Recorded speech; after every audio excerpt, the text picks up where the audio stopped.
আসসালামু আলাইকুম। আরও একটা মজার রেসিপি নিয়ে হাজির হলাম। আমি মাইশা ফ্রম মাইশাস কিচেন।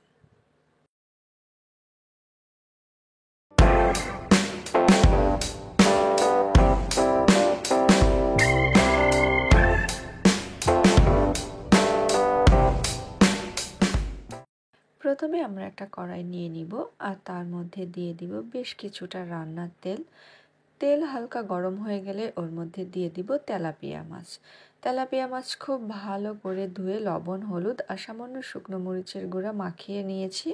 এখন খুব ভালো করে উল্টে পাল্টে মাছটা ভেজে নিব।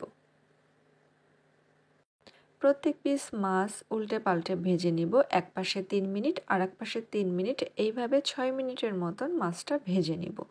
চাইলে আপনারা আরও বেশি কড়া করতে পারেন বা কম করতে পারেন, হালকা ভাজা দিতে পারেন। আমি মোটামুটি একটু ভেজে নিয়েছি। আমার ভাজা শেষ। এখন একটা পাত্রে মাছগুলো উঠিয়ে রাখবো।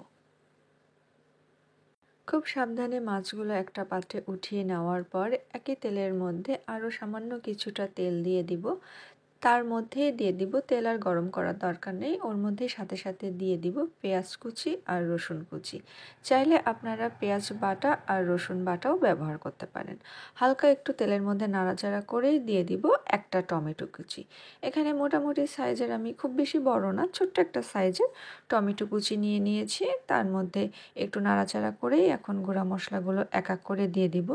প্রথমে দিয়ে দিলাম স্বাদ মতন লবণ, দিয়ে দিলাম 1 চা চামচের মতন হলুদের গুঁড়া, হাফ চা চামচ জিরার গুঁড়া, হাফ চা চামচ ধনিয়া গুঁড়া, আর এখানে 1.5 চা চামচ পরিমাণ দিয়ে দিলাম শুকনো মরিচের গুঁড়া আর কি।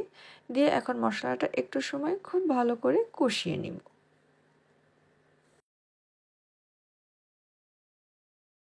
একটু সময় মশলাটা কষিয়ে নেওয়ার পর এখন এর মধ্যে দিয়ে দিচ্ছি আলু। আলুটা আমি লম্বা করে একটু মোটা মোটা করে কেটে নিয়েছি।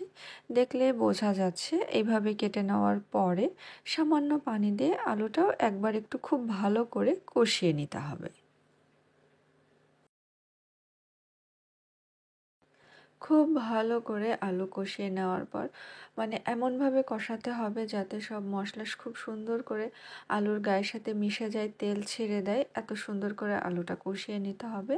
আমিও খুব সুন্দর করে আলু মশলার সাথে কষিয়ে নিয়েছি। এখন এর মধ্যে দিয়ে দিব ঝোলের পানি।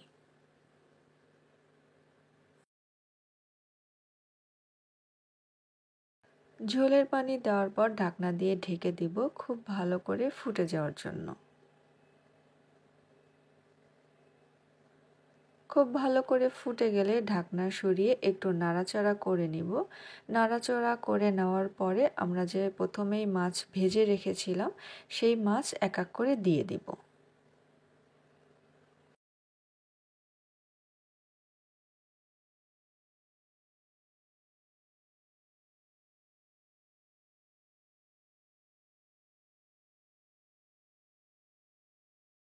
সবগুলো মাছ দেওয়া হয়ে গেলে খুব সাবধানে ঝোলের নিচে মাছগুলা দিয়ে আবার ঢাকনা দিয়ে ঢেকে একটু সময় রান্না করে নিব।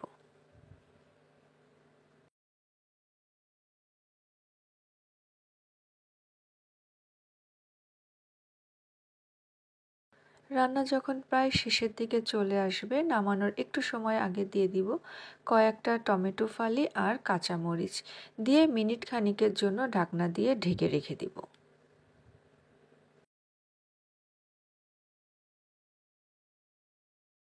ঢাকনা দিয়ে ঢেকে রাখার পর মিনিট খানিক, তারপরে ঢাকনা সরিয়ে নামানোর একটু সময় আগে দিয়ে দিব ধনিয়া পাতা কুচি।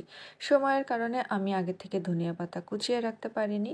গৃহিণীদের বুদ্ধি, হাতের কাছে ধনিয়া পাতা আছে আর কেচি আছে, তো কেচি দিয়ে কাজ শেষ করে ফেলো। আমিও কেচি দিয়ে কাজ সুন্দর মতন ধনিয়া পাতা কুচিয়ে দিলাম, আর সেটাই আমি আপনাদের সাথে শেয়ার করলাম ইনস্ট্যান্ট। যেহেতু হাতের কাছে কেচি আছে, ধনিয়া পাতা আছে, আর কি লাগে, সুন্দর করে কুচিয়ে দিলাম। চাইলে কাঁচামরিচ কুচিয়ে সব কিছু ইনস্ট্যান্ট আমি দিয়ে দেই। গল্প করতে করতে আমার রান্নাটাও শেষ হয়ে গেছে। ধনিয়া পাতা দেওয়ার পর আমি চুলা অফ করে দিয়ে ঢাকনা দিয়ে ঢেকে রেখেছিলাম।